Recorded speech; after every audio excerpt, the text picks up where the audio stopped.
लाल button पे click करके channel को subscribe करें और साथ ही घंटी वाले बटन को दबा दें ताकि आप हमारा वीडियो सबसे पहले देख सकें। सस्ते दामों में भोजपुरी के ऑडियो वीडियो बनाने के लिए तथा गाना खरीदने के लिए संपर्क करें। धन्यवाद। नमस्कार भैया लोग, रउआ सबके स्वागत बा और पसंदीदा चैनल भोजपुरी एंटरटेनमेंट पर। तो आज हम रउआ सबके एक बहुत ही ज़बरदस्त न्यूज़ बताए बारे, एक मौका बताए कि रउआ लोग के पास मौका बा।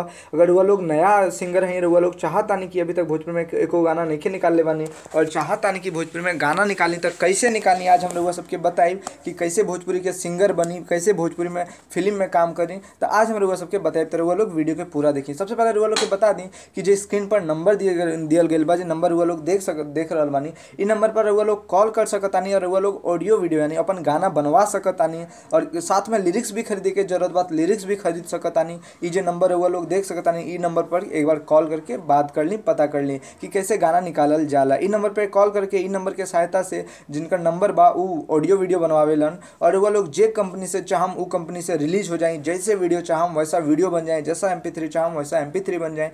तो बस ई नंबर पर रउआ लोग कॉल करी और सब डिटेल जान ली, क्या कि ई नंबर जो बा बहुत ही अच्छा नंबर बा। अगर रउआ लोग सिंगर बनल चाहतानी तो ई नंबर हुआ खातिर बहुत ही लकी साबित होने वाला बा। तो भैया आज के इस वीडियो में बस इतना ही देर बताइए, क्या कि जे भी जानकारी भाई कॉल पर ई नंबर पर कॉल करके जान ली। तो बहुत बहुत धन्यवाद वीडियो के देखे खातिर। हमारे सबसे फिर मिले अपन दूसरे वीडियो लेके, तब तक खातिर वो अपन ख्याल रखिए।